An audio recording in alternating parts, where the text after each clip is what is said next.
Well, this episode is going to be a bit short because we only got two reviews here involved. One coming from ChocoPro 185 with the return of the Big Apple Mei Suruga, or as like to call her, the Sly Devil herself. But also going to review a Ganbare show that took place last October, which had five matches, mostly coming from the Yoshi style. But right now, we're also going to talk a little bit since we all know this is the 1 year anniversary since the wrestling world has lost Brodie Lee. So, let's get started with another episode of Deleted Wrestle Zone.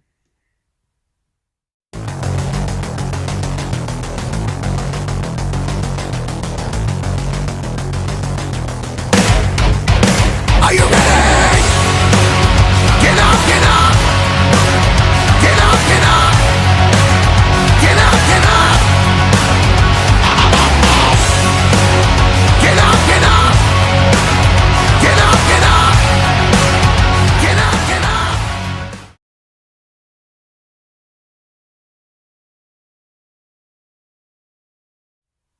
Welcome everybody to Deleted Wrestle Zone, all things that it's pro wrestling with AEW, NXT, New Japan Pro Wrestling, Impact Wrestling, the National Wrestling Alliance, various promotions, wrestlers, matches, and championships. I am your host, Gerard here. So, uh, as you know, today is December 26th, 2021. It's now been 1 year since the wrestling world has lost Brodie Lee. I know many WWE fans were hurt with his passing, even fans from AEW, and not to mention those who were close to him inside the ring, like Big E, uh, many other wrestlers, including those that he impacted. I know some people talked about how what a short career he had with AEW, but I don't like to think about that because it showed many people who had the privilege to know him or work with him for that amount of short time that he had. If you guys recall, we were during the pandemic, we were supposed to have him debut in Rochester, New York, which he's originally from. But because of the pandemic, the show in Rochester never took place. So it had to happen now. So he did appear during when they had no audiences at AEW, which was kind of like weird. But I know it was they had to do something to keep the business afloat as much as possible.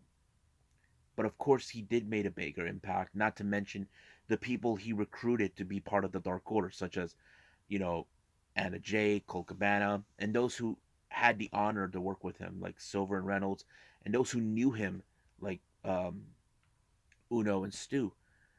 And there were those who never got the chance to wrestle him, but they would have wanted to. And I think that was the bigger impact. He may have had the shortest career in WWE, I mean in AEW, but it's what he left behind before his passing.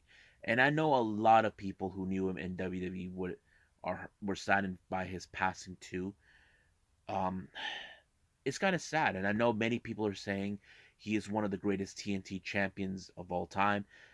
At that much a short time, yeah, I mean it makes perfect sense. Cody was the first, but I think Brody might have been the one who made the bigger impact on that.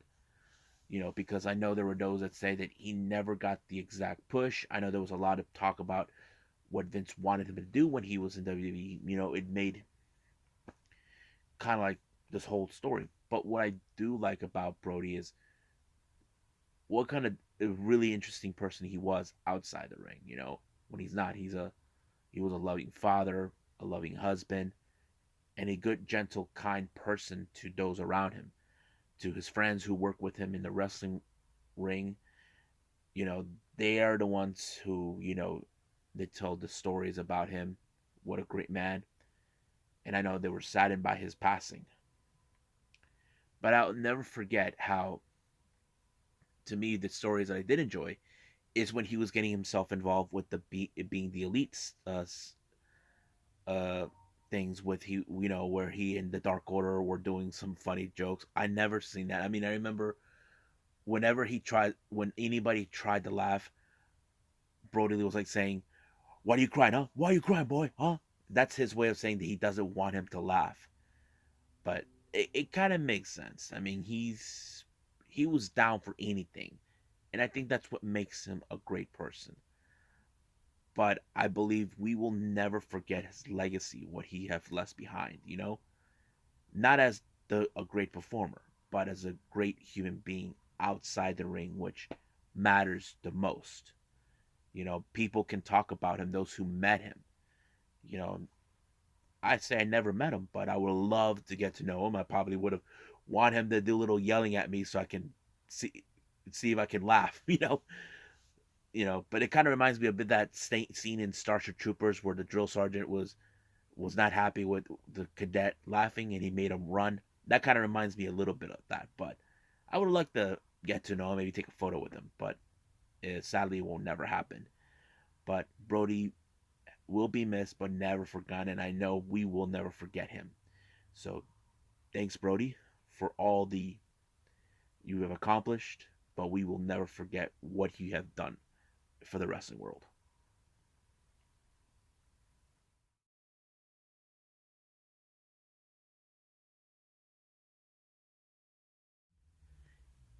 Is the day after Christmas in Chocolate Square. Everything's back to normal, but a package arrived. And that package, oh my god, is Mei Suruga. She's back. I thought it was so funny how she showed up in ChocoPro in the box. I'm like thinking, man, she's really that small. I mean, I probably would have compared her if I was standing next to her. But it was great to see her back. And I was so happy now that she and Balianaki are back together as the best bros, once again being my favorite tag team in ChocoPro. But that's a little later. But right now, the first opening match was a three-way match with Too Much Energy Chi Koshikawa versus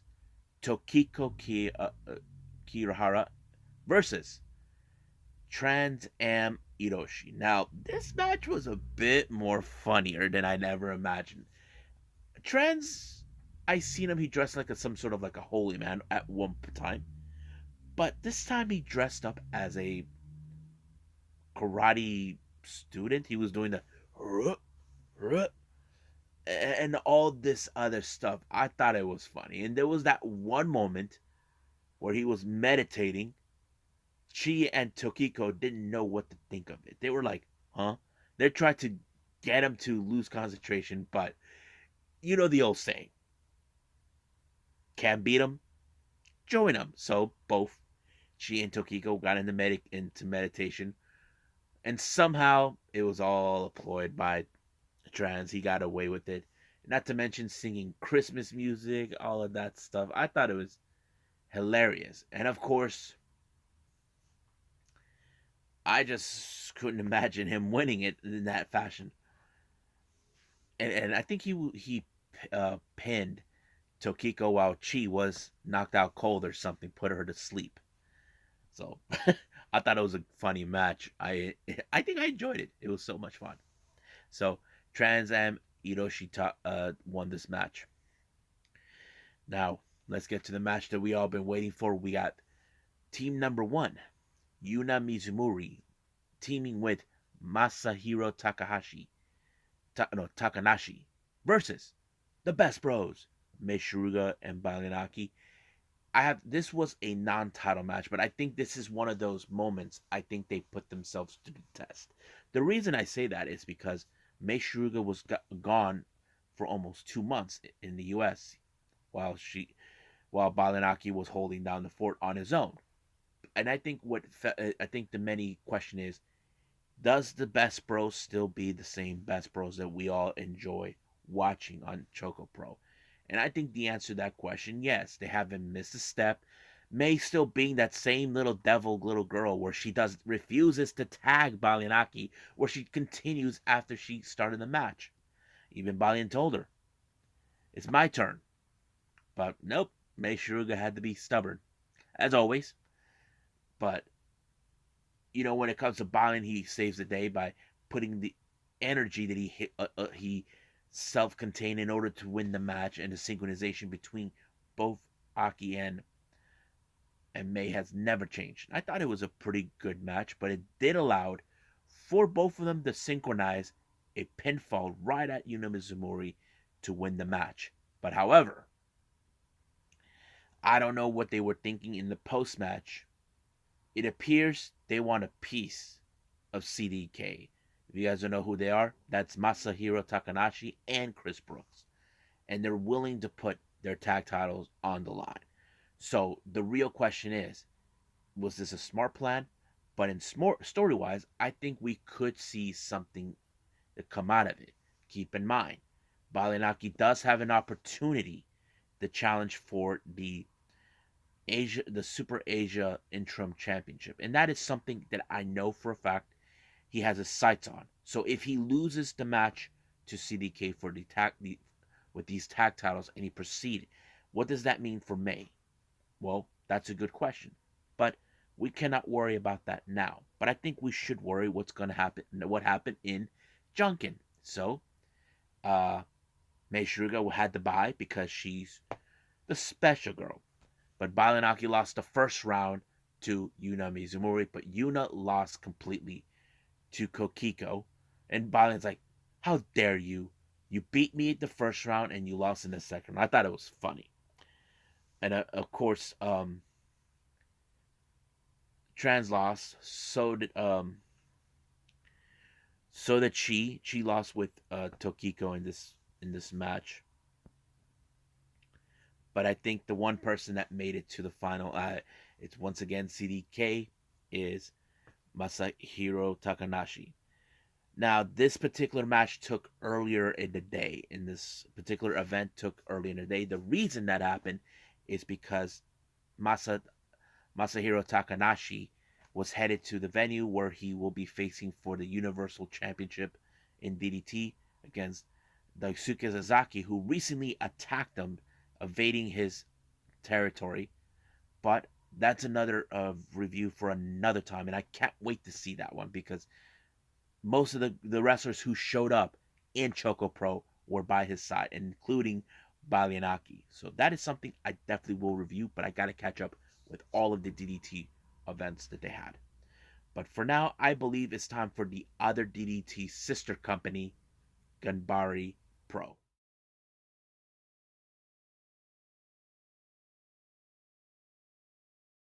Okie dokie. So we got Ganbare Pro with Yoshi Pro Wrestling Love and Heartwall. This took place on the 24th of October.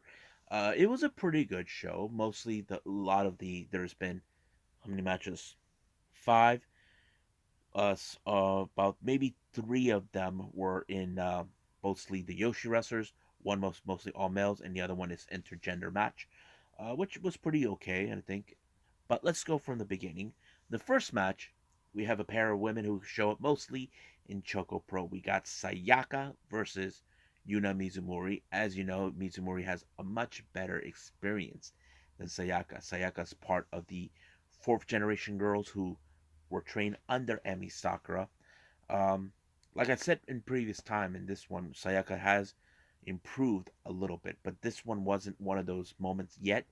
I mean, in the last review with Choco Pro, it did, but frankly, she did not win this one because she was submitted by Yuna Mizumori, so she had no other choice but to tap out. Next up, we got a pair of men's tag team. We got Jun Tonsho and Masayuki Mitomi versus Mizuki Watase and Shigehiro Iri. I have to say, I'm a fan of these two guys, Mizuki and Shigehiro. I have to say, I've seen them before. If you guys are wondering where have I seen them, they appeared on the Sammy Vergara vlogs in Sammy's second tour with DDT. That was that one time. If you guys ever seen that, I have seen them together. There was that one match. There was like some sort of like an 8-man tag match. I'm not sure, but that was a pretty good match. But I have to say, I never knew that this guy Mizuki was I thought he was like the manager or something, just the guy who watches Shigeru's back. But man, the guy can wrestle good. He's really fantastic, but I did not expect him to be the one to pick up the victory for his team. I did not see that, but I think Shigeru relies him a lot. He wears a suit when he comes out, but I have to say I like the match, pretty good. So it was Mizuki who picked up the pinfall onto um, Mazayuki, and that was pretty much it. Now our next match, as you know, we've seen these things called the trial series, where wrestlers are put in positions where they had to have a 7 match trial. Well, the one person who's getting that today was in fact on that day was in fact Yuri. So it became the Yuri Glamorous Valkyrie Trial Series. This is the first match. Her first opponent was none other than the much rising star Asuka. I have to say it was pretty good. It should, but Yuri feels like she is still the new girl on the block. Azuki, she treats her that way, like saying you're out of my league, that sort of thing. But fortunately, that's exactly what took place. So Asuka beat her, but senselessly, and it was a very disappointing loss for Yuri. But in the post match, Ken Oka, the promoter, shows up, give her some words of encouragement, knowing that just because she lost doesn't mean anything. We have seen many of the wrestlers who've been on 7 matches trials, and that's something that never changes. The purpose is not just the losses; is more like how you grow in these matches, and that kind of, I think that's what he was trying to encourage her. So she'll do better. Hopefully, there'll be more of that. Next up, we got an intergender tag team match. We got An Chumo teaming with Kosuke Ishii versus Miyako Matsumoto and of course Ganbare's founder Kenoka. The beginning of the before the bell rings, Ishii was chasing Oka. Like he has this thing where he gets the people all wind up. You know, when his theme song comes in, Ishii didn't allow that to happen. He was like chasing him. They're telling him back up, but no. But fortunately, this match was okay. There was moments where anything was happening with I saw Amchu try to choke out Kenoka, but it didn't work.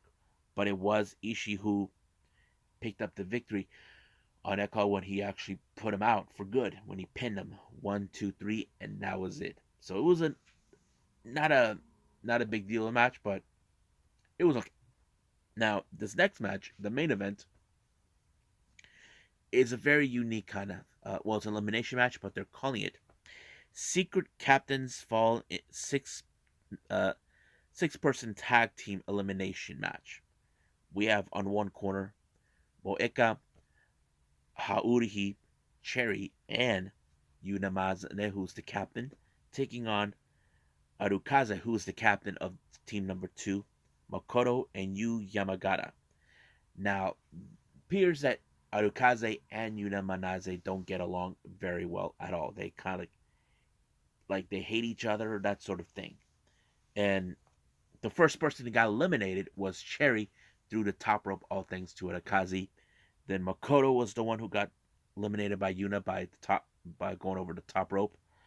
Then of course Mocha and Yu were eliminated. Mocha got eliminated quickly by sacrificing herself for Yuna to get rid of Yu, but Yu was pulled down all thanks to Mocha in short.